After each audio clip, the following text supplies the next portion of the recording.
All righty. What is up, world? Welcome to the Backseat Coaches podcast. I'm your host, Cam Caro, joined with some of the best minds in sports. And we are here to talk about the NBA today and some of the best topics trending in 2021. So I'm here to introduce some of the best minds in sports. We will start with Ethan Smith. What's up, everybody? I'm a freshman at App State University in North Carolina. As y'all can probably tell, wherever you're listening to this, I'm a diehard Boston Celtics fan. Some of my favorite players include Jason Tatum, Jaylen Brown, and Gordon Hayward. And Jack Allen. Hey, y'all. I'm Jack. I'm also a freshman at App State, and my favorite teams are the Carolina Panthers and the Charlotte Hornets, and we probably won't talk about it much, but I also like the Carolina Hurricanes and the Tampa Bay Rays. So, yeah, my favorite players are Cam Newton, Kobe White, Devontae Graham, Terry Rozier, people like that. Nick Goodman. I am also a freshman at App State, and I'm also a fan of both the Hornets and the Panthers. I'm root for the Hurricanes, but I don't really keep track of hockey that much. I'm mainly into football and basketball. And once again, I do like players like Cam Newton. I like Gordon Hayward's pretty cool, Devontae Graham, Kimball Walker, those guys. And Adrian Tillman. Hi guys, I'm Adrian Tillman. I'm a freshman at the University of National Champions, go Tar Heels.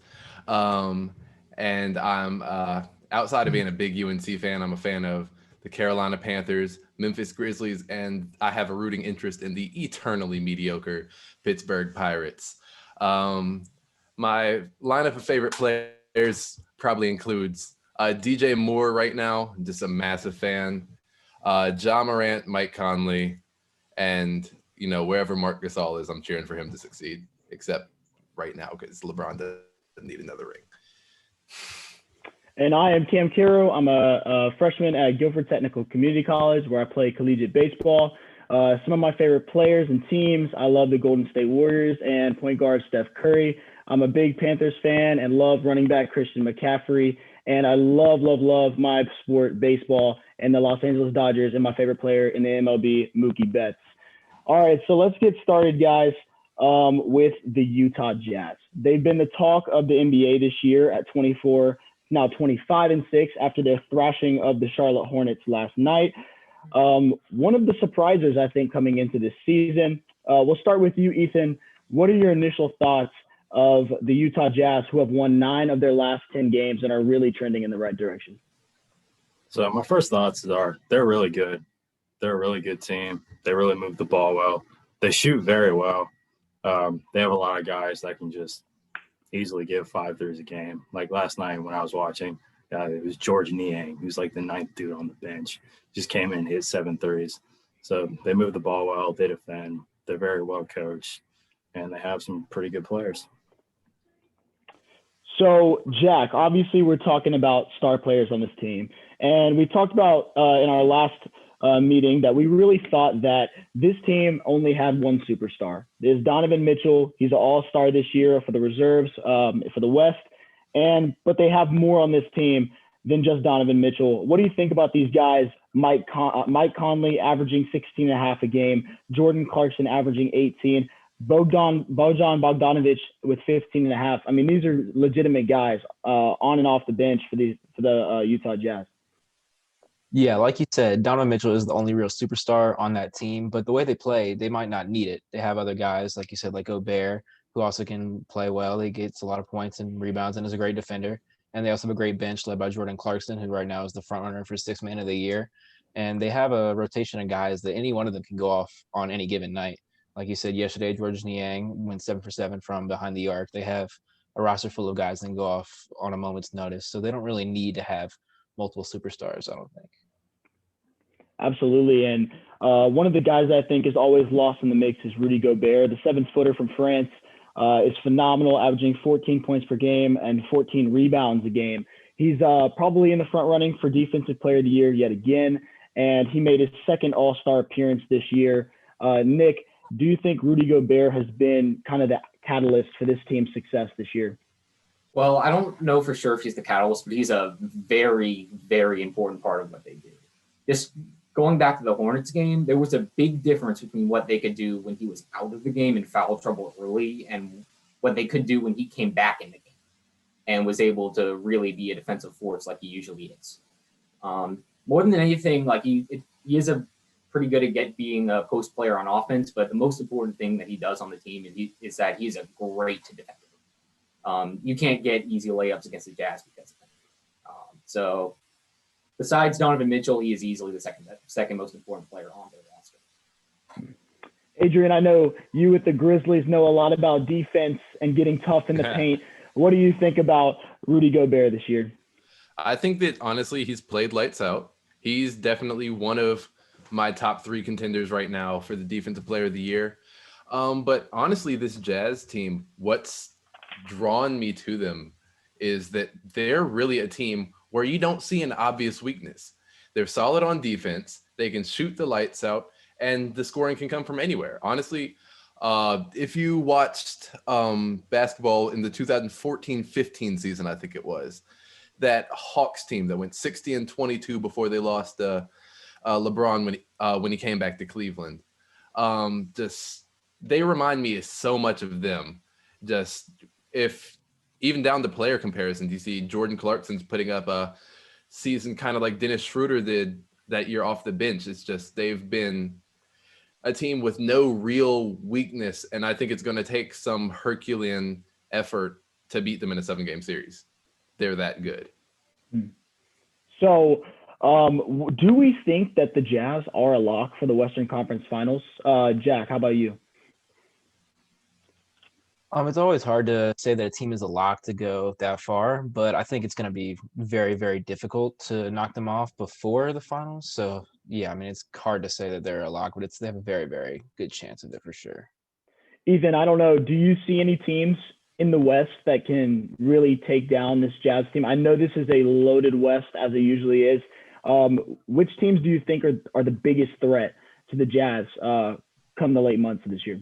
So I think in terms of the playoff teams, I think there's really only 2 in my mind that I can definitively say that they are a threat to the Jazz, and those are the Lakers and the Clippers, the 2 LA teams. Why? Because of their star power. LeBron, Anthony Davis, Kawhi, and Paul George. I don't know if the Jazz can handle getting blitzed, so to say, and I think it will take a team with just a lot more star power and somebody like a Kawhi or LeBron that just takes over games. That might become a problem for the Jazz. So, guys, I did a little bit of research here, and we've got some statistics here. 3-point shooting by each player here. Donovan Mitchell is almost 40%, same with Clarkson. Conley is over 41. Of course, he takes less shots than the others. Bogdanovich around 40. Ingles at a tremendous 45% from three-point range, and Royce O'Neal off the bench at 43. Just some comparisons here. This team shoots 40% from three-point and averages 17 threes a game, which is more than not only the 2017-18 Golden State Warriors, 2017 Houston Rockets. So, guys, anybody can answer this question. I mean, is this one of the better shooting teams we've seen over the last couple of years? Is this even the best? I've got to say, I think that they're a good shooting team. It's going to be hard, insanely hard for me to put them as one of the best because, you know, as a team that's got a lot of three-point shooters who are shooting at or above 40%, you want to say they're impressive, but when you look at sheer volume of threes, it's like, can I say that they're a better three-point shooting team than, say, the 15-16 Warriors? You know, a team that had fewer guys who were putting up insane stats from three, but the numbers they were putting up were just so unprecedented. So I think that this is one of the best three-point shooting teams in the league currently, but I can't put them in the ranks of this is going to be a team I'm going to remember as a 3 team. Nick, any thoughts? Yeah, I agree with everything that Adrian said. They're a very good three-point shooting team, but we're going to look back and compare them to, again, the 15-16 Golden State Warriors. I mean, I can't say they're better than them. Yeah, and totally. These two teams, the 2017-18 Golden State Warriors and 2017-18 Houston Rockets, coached by Mike D'Antoni, that was the 3-year layup formula that obviously turned out to be well, I wouldn't say it was a disaster, but fell far short of expectations. But these two teams ended up in the Western Conference Finals. So will that trend continue for the Utah Jazz? So my last question, guys, is what really is the ceiling for this Utah Jazz team, and what is each person's prediction for the Jazz in the playoffs? Ethan, I'll start with you. So I think their ceiling, I could see them going to the finals, but I feel like a lot would have to go their way. For instance, right now, Anthony Davis is battling some type of Achilles injury. If he's anyway injured or just not the same Anthony Davis that we saw last year in the bubble and during the finals, the Lakers obviously are nowhere near as good of a team. And then the Clippers, I think, are better than them and have a better shot. But if the Clippers implode like they did last year, I mean, the Jazz could very well be on their way to the finals. Do I see it happening?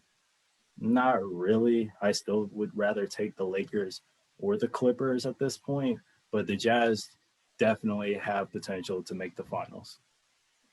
Jack, do you have any thoughts?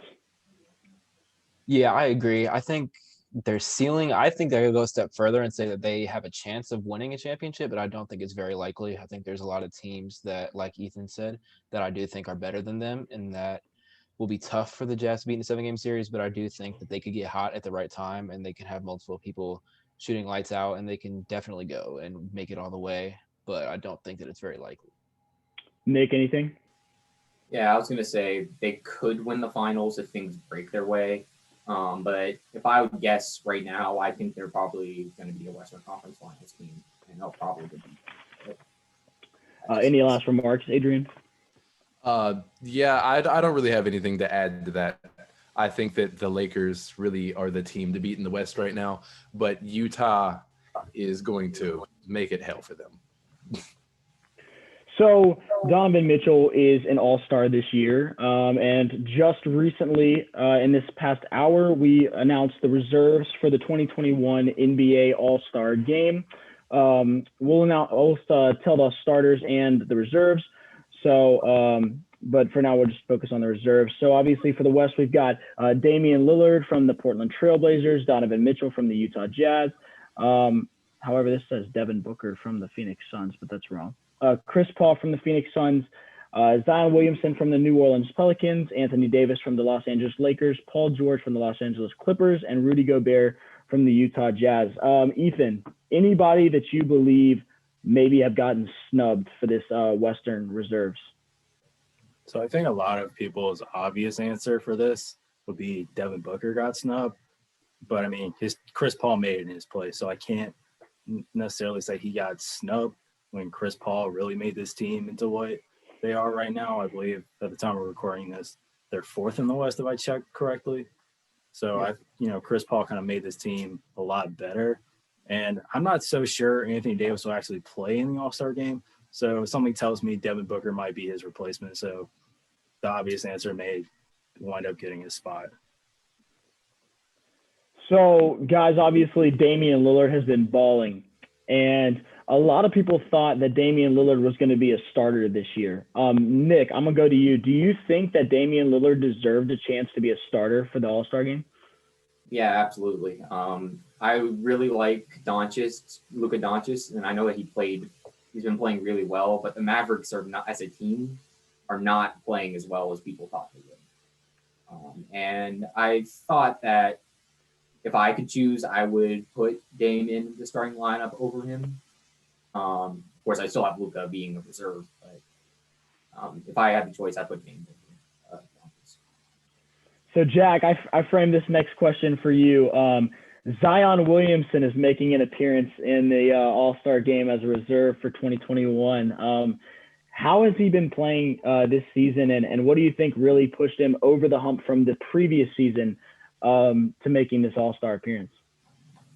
Well, last year he was hurt for most of the year, so there wasn't really, I didn't think, a way that he was going to play in the All-Star game. But this year he's been phenomenal. I mean, the way he's been shooting from the field has been remarkable. I mean, he just seems to always be shooting 60% from the field or better. He just makes his way to the rim with ease. It seems like there's nobody really putting up a fight to stop him when he is really focused on trying to get to the bucket. So I absolutely think that he deserves a spot in the All-Star game this year. And Adrian, my last thought here is Paul George. I mean, playoff P last year. Anytime you get that nickname, you know something's up. But he has come back and really had a phenomenal season this year for the Clippers. I'm just curious on your thoughts of, do you think he's going to show up in this year's playoffs? And do you think he was absolutely deserving of this reserve spot in the All-Star game? Yeah, I will say I think that he deserves the reserve spot. I think that the Western Conference front court, he's been one of the best few players in it. And so I can absolutely see him earning that spot. And I think that last year's playoffs, he caught a bit of a reputation for sure. But I think that so much of that was just from that one absolutely horrendous series against the Mavericks. Carried over with the, Dame time shot in his face. It just wasn't a good look over the past couple of years in the playoffs. I don't think that he's as bad of a playoff player as everybody likes to put out. I think that he's a player who had a terrible year in the playoffs. And so I'm kind of judging him on the basis of I want to see him play like Paul George. And obviously the pandemic P and playoff P nicknames aren't doing him any favors, but I think he comes in with a fire. I think he comes in ready.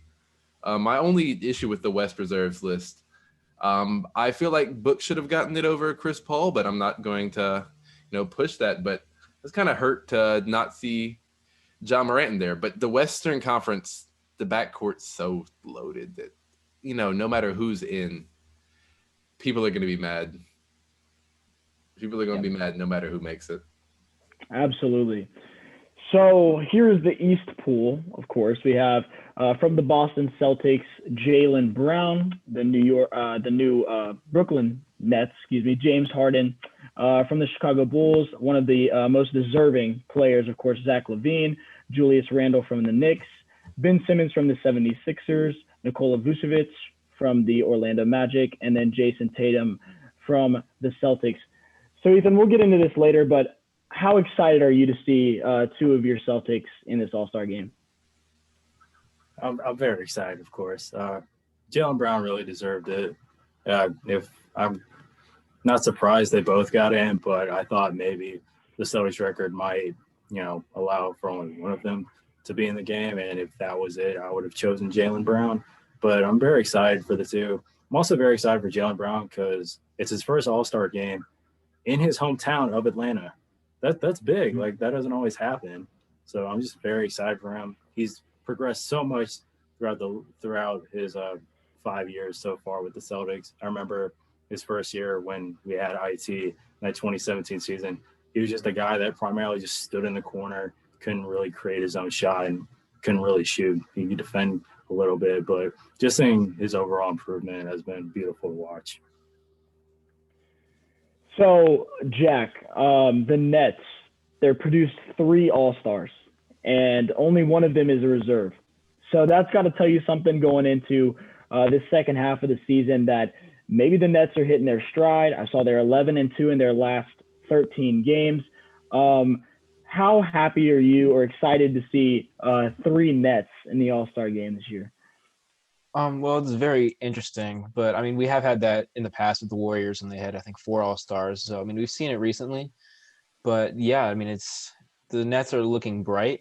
I think it's going to come down to how well they can share the ball. I think that's always going to be the biggest thing in the playoffs, is going to be if they can move the ball around, or if they're going to have to depend on ISO, because that usually doesn't work in the playoffs. But I do definitely think that they could end up as the 1 seed in the East, and I think that they could end up making a deep run for sure. Yeah, and one of the exciting guys, the first year, Julius Randle. Super excited to see him in the All-Star game. And I tell you what, there's something cooking with grease out there in New York, and I think Spike Lee is happy. Adrian, how do you feel about Julius Randle in the All-Star game, and is there something brewing up there in New York? Julius Randle, man, he's just been insane. And I've got to give him credit because, with him playing the way he's playing, he's absolutely earned his All-Star spot. But more importantly than that, he's brought the Knicks back to relevance because I don't think anybody was talking about them as a playoff contender. Certainly since at least since Carmelo Anthony left. And they're back now. They're the 7th team in the East, and admittedly a relatively weak East, but one nonetheless where I have the feeling that almost any team can beat any other team. Now, obviously, I don't see them getting too far in the playoffs because as it currently stands, they'd be matched up against that aforementioned Nets team. But, they could make it to at least 5 games. They could make it a little bit interesting. I could see them pulling one out, especially with the way that Randle's been playing.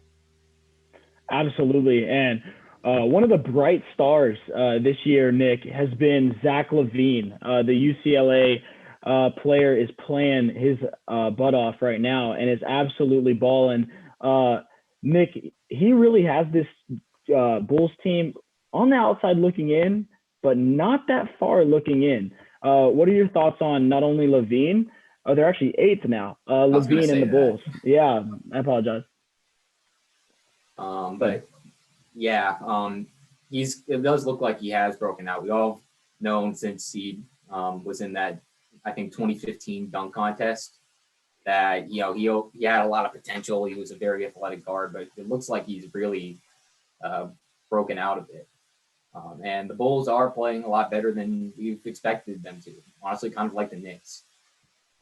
And I would say that for both of those teams, I think the head coach matters. For the Knicks, of course, Tom Thibodeau coming back, making them actually be prideful about defense. And then with the Bulls having Billy Donovan being their coach that they hired after Oklahoma City let him go. And I think he's done a really good job coaching up this team.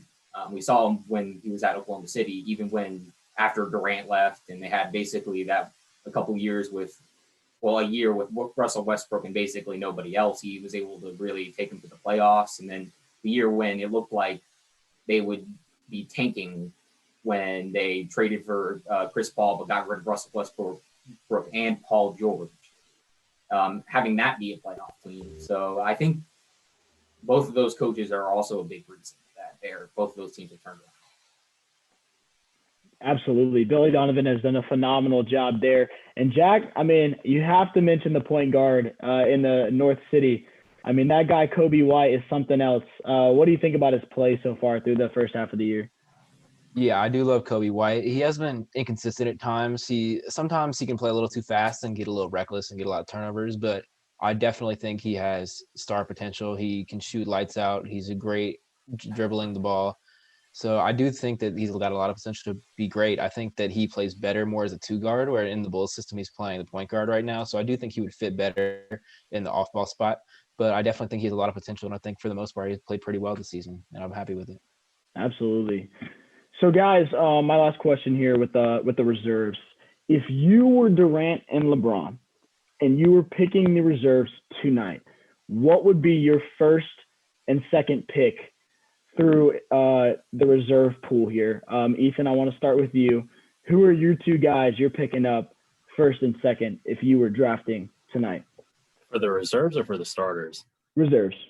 Okay, so I think LeBron led all the vote getters, so he's the captain. So since he gets first pick for the starters, I believe Kevin Durant gets the first pick for the reserves. I think that's how that works.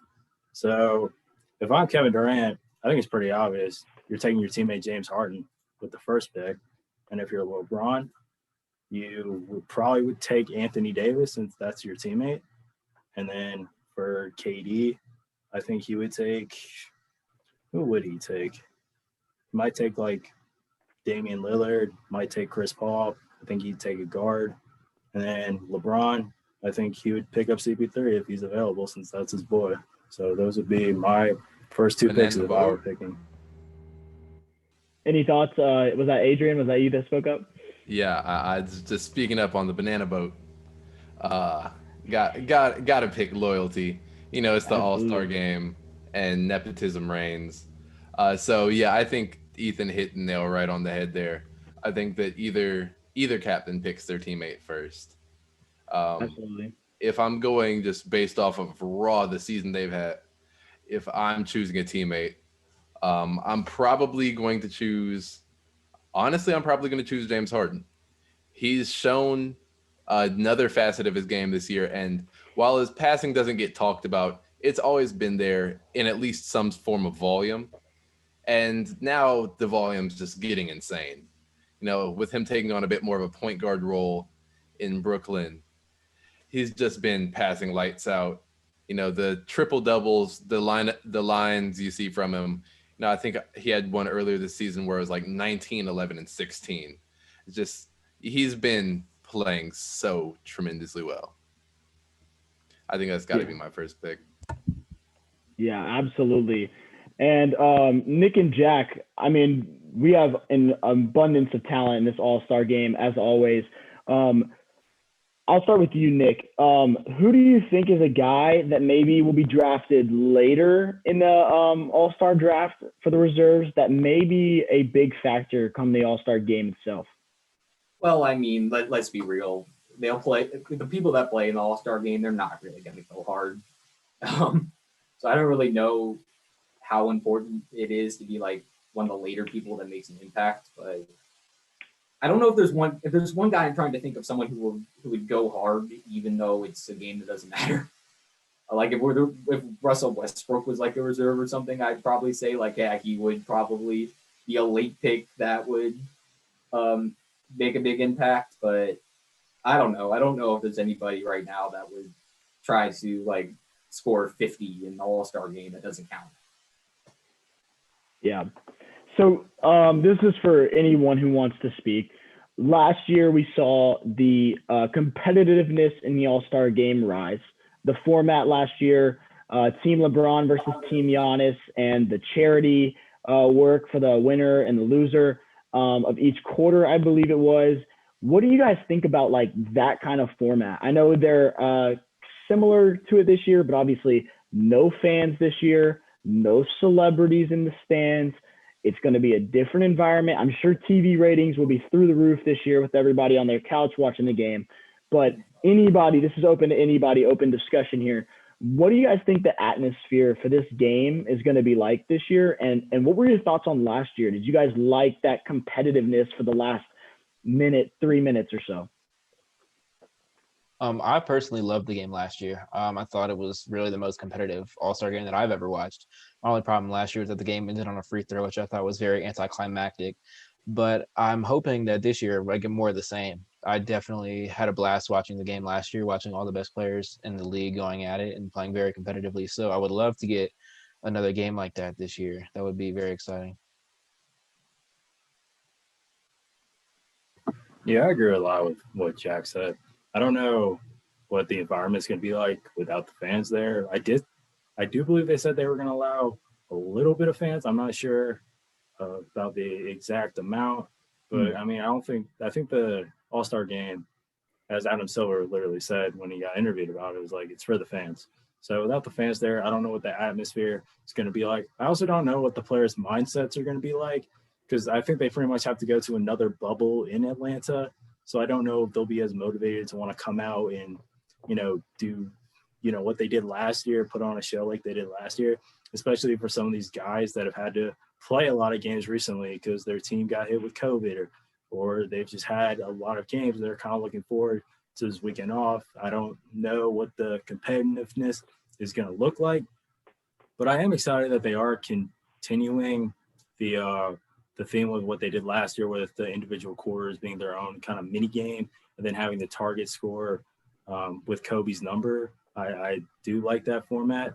As far as someone that might be able to kind of impact this game, watch out for Zach Levine.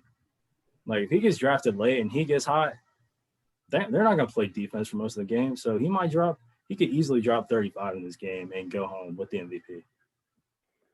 Absolutely. I have to admit, guys, one guy I'm going to miss in this All-Star game is taking charges Kyle Lowry, guys. Last year, that charge he took on James Harden late in that game might have been one of the most competitive, funny moments I've seen in the All-Star game.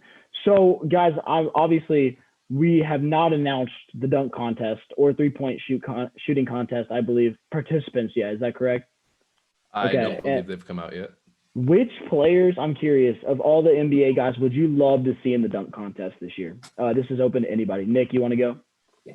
I'm just going to go with the obvious answer. I really want to see Zion do it. I don't expect him to do it, but I really want to see him do it and just go ahead and just go all out. Just show us what he has, right? Yeah, absolutely. Adrian, do you have anybody in mind? I think a lot of people right now are thinking about Zion and Zach Levine as, people who are already in the All-Star game. Why not take a second since they're already going to be there and step over and do the dunk contest? But the amount of preparation and attention that takes, I honestly wouldn't be surprised if neither of them opted into it. I've got a couple names I do want to see. In an otherwise mostly disappointing, dunk contest, I liked what I saw. It wasn't even disappointing. It was just kind of a letdown after, arguably one of the greatest ones of all time. But 2017, Terence Ferguson, I believe, man can jump out the gym. And I think that he doesn't get recognized enough. Obviously, as a Grizzly fan, I want to see John Morant. He almost did some insanity at the with the rookie game, or what's it called? The Rising Stars game. Yeah, it's the Rising Stars game year before, when him and Zion were just attempting stuff that they were presumably hoping to use this year at the dunk contest. So I want to see what he can do. And there are a couple other guys, but really those two are the ones I've been keeping on my radar. Yeah, absolutely. And I think a guy that we all want to see back in the three-point shooting contest is Duncan Robinson from the Miami Heat. I think one of the most underrated shooters in the NBA. Real talk. I know he's been a little off this year, but everybody talks about it. I mean, he's not the guy that's going to get invited to the All-Star parties or anything like that, but he comes out to that All-Star game and shoots the three-point contest really well, and is one of the best three-point shooters in the NBA. Another All-Star is Jaylen Brown, and he's a part of the Boston Celtics, who have been a little rattled this year, I think, a little bit starstruck throughout the first part of the year. They haven't been playing well, obviously. Adrian, I'll start with you. What right now is the problem for the Celtics? They're still in the playoff conversation, of course, in that weaker East, I think, but I don't see them making much of an impact come postseason time. I mean, what are your thoughts on the Celtics so far? I think that the Celtics, honestly, they've had a fair amount of struggles this year, and I think that a lot of that has fallen on kind of a disappointing stretch returning from, or being gone from coronavirus, and then in his return from Jason Tatum, the All-Star. And, as he's grown, the team has kind of shifted from where they were when he first started playing well, which was, a team where they wanted to have 4 people who could drop 20 on you any given night, and you don't know who to guard. I think he's become much more of a focal point on the team. And when he struggles, as do they, if he messes up, they're going to go the same way. And outside of some heroic performances from Jaylen Brown, who has just turned himself into the guy several times this season, I think that can be blamed for a fair amount of their issues. Nick and Jack, I'll start with Nick first and then come to you, Jack. Obviously, former Charlotte Hornets point guard Kimball Walker is on the Boston Celtics and is averaging a pedestrian 17 points a game, which, of course, in the high standards of the NBA, doesn't seem like that much. What are your thoughts on his current play? And does Charlotte miss Kimball Walker? Nick, go ahead. Well, I'll start with his play. I think a big reason why his averages are down is because he did have to have that knee surgery after the bubble. And, of course, I think a lot of the games that he coming back, he just wasn't really the same player for a while after that. I think he'll be fine. I think that he'll just have to recover, and he'll eventually become closer to what he used to be. Because 17 and a half points, that's nothing. He's closer. He's a 25 points per game player. I will say, right now Charlotte doesn't really miss him. Part of that is basically kind of because our front office for the years after we made the playoffs and took the Miami Heat to 7 games has been incompetent. Like, we've given a max contract to Nick Batum. We've paid Marvin Williams and Cody Zeller way too much money for what they're worth. We paid Bismack Biyombo more money than he was worth, Dwight Howard, like the list goes on. And it got to the point where if we gave Kemba a max extension, we were forever going to be like a 10 seed at best. And that's not saying anything bad about Kemba. That's just saying, like, the situation we were in, it was going to hold us back.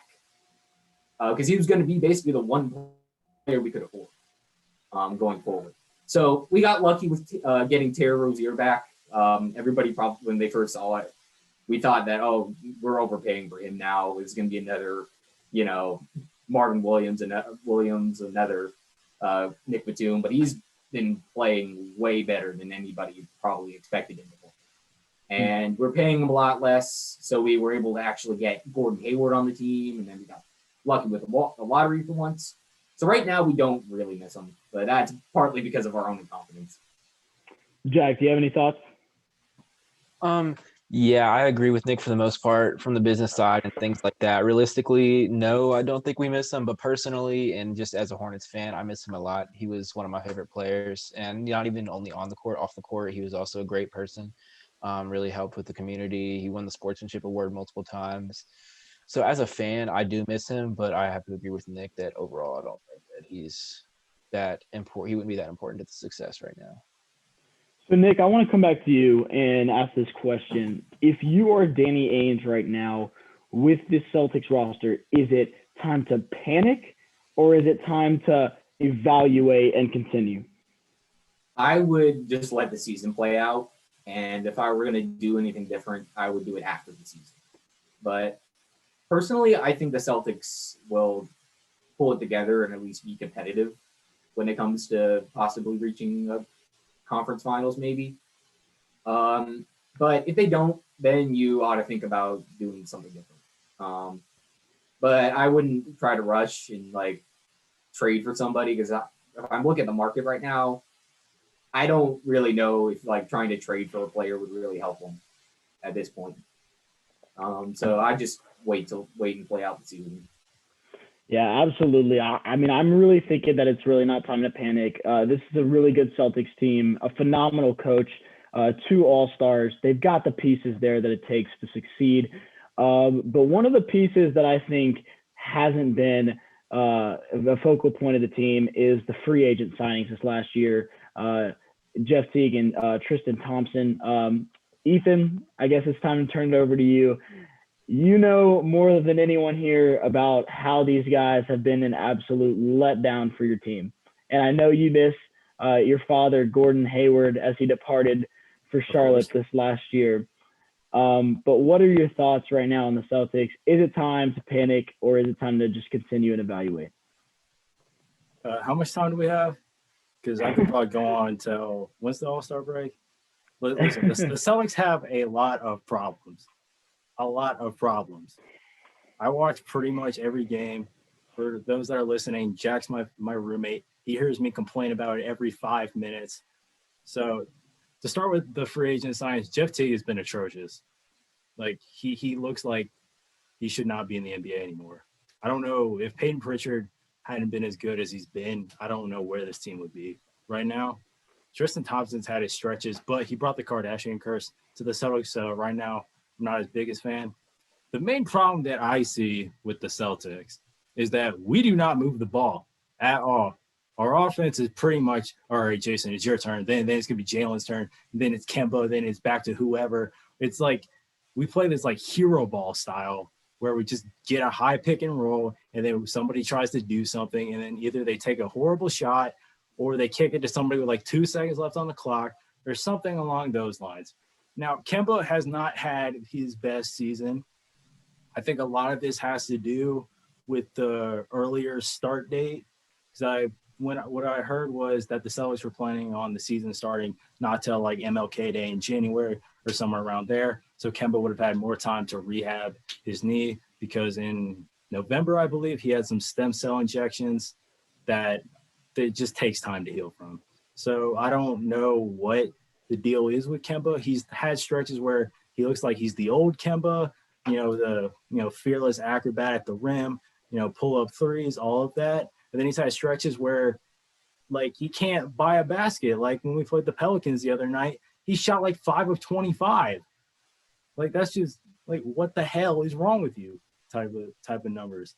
Also, I think that the whole All-Star game and wanting to be an All-Star, I think has somewhat messed with this team.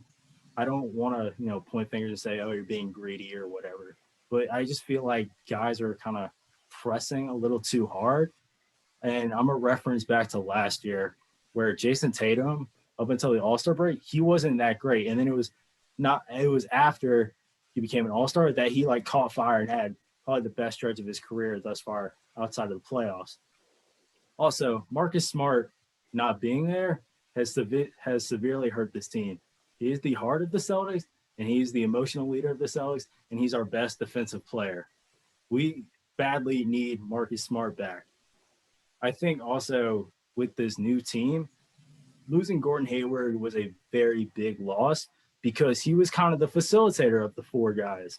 Like Tatum, Brown, and Kimball were the scorers, and Hayward could do literally anything you wanted him to do. He was kind of like Swiss Army knife. He could pass a little, he could score a little, he could defend a little, but he didn't really have any weaknesses in his game. And right now, we don't have really anyone filling that facilitator spot, with Marcus Smart out.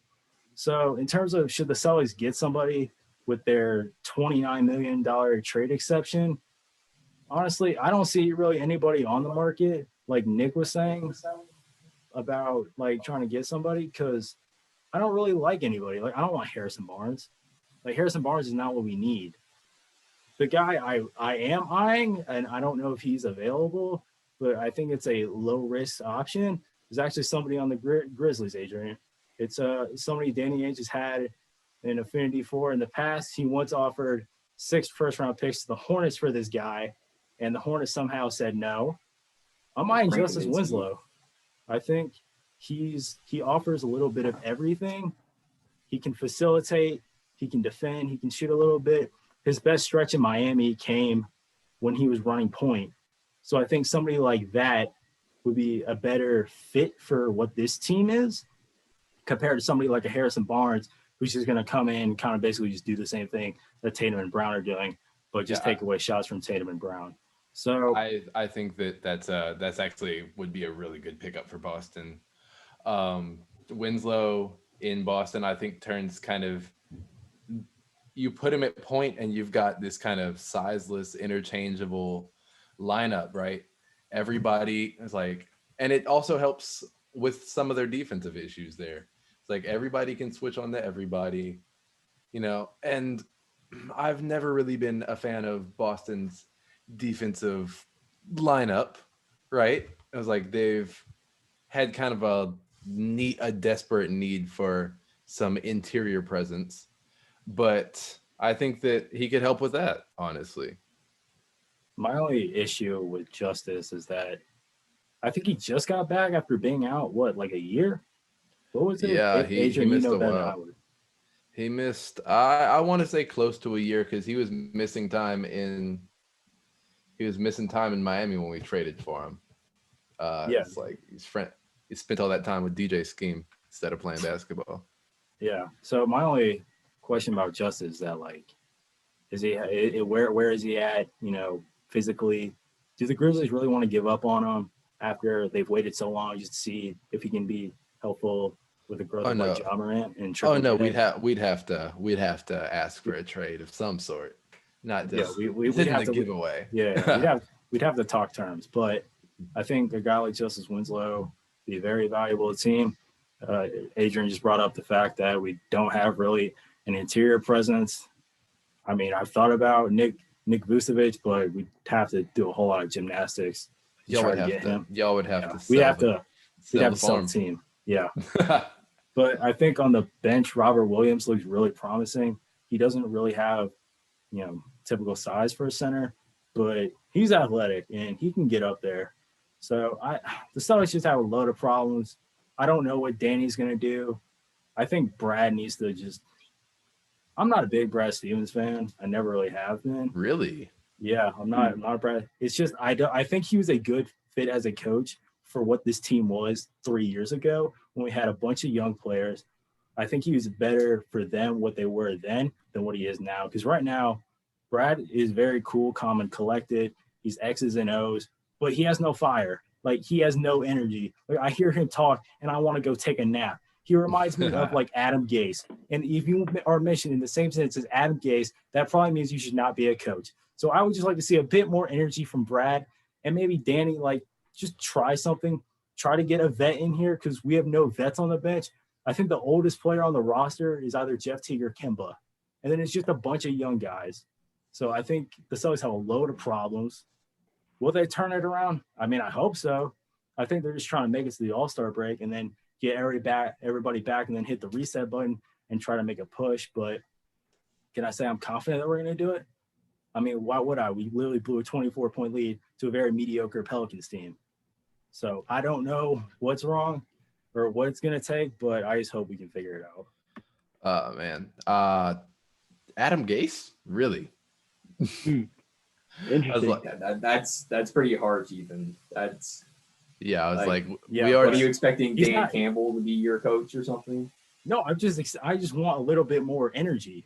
Like he has the same expression with the mask on, and he has the same expression the whole damn time. I'm not saying he's a bad coach. I'm just saying I don't know right now if he's the fit, and if I'm saying he should be fired, he just got a contract extension, so he's not going to be fired. I promise you, switch him out with a Van Gundy brother for a week, and you will want him back. I probably would. I'm probably just getting ahead of myself, but I just want Brad to bring a little bit more kind of energy. And and this whole ISO ball, your turn, my turn, like that's got to go. That's not going to win a championship. That's not going to win us. Yeah, they're playing the same pickup ball I was doing a couple hours ago down at the UNC court. Exactly. That's the stuff. Like if I'm down at UNC this weekend, that's the type of shit we'll be doing. So I just want to see a bit more ball movement. Last year we were very high in assists. This year we're at the bottom of the league. So those are my thoughts on the Boston Celtics. Yeah, I totally agree. I kind of put him into the same conversation as Tony Bennett from Virginia. Just very stale guy, not much emotion. Fantastic coaches, though. Fantastic coaches. The way Bennett runs his program at Virginia is really phenomenal. Currently, the Boston Celtics are trailing the Mavericks by 1 with 2:37 left in the first quarter. Ethan, I'm curious, what are your thoughts on tonight's game? This is a, so-so Mavericks team. Do you think this is a must-win tonight? Celtics need to win. Yeah, I hope we win, obviously. Otherwise, Jack's going to hear me complain the whole night. So maybe y'all should pray for Jack's sake. But, I mean, I saw the first couple of minutes while we were doing this. Tatum had a quick 7, but I haven't watched since then, so I don't really know what's going on. My guess is that Luka's just doing whatever he wants because he does that to everybody. Our defense has not been that great this year compared to years past. So I'm just hoping that we can find some consistency and just continue to build on that and maybe go into the All-Star break on a high note and just show some effort and energy. That's really all I'm asking. Like, if shots aren't going in, there's nothing I can really do about it and nothing more I can really ask for. But as long as we're keeping the same energy and effort, there's nothing I can complain about as a fan.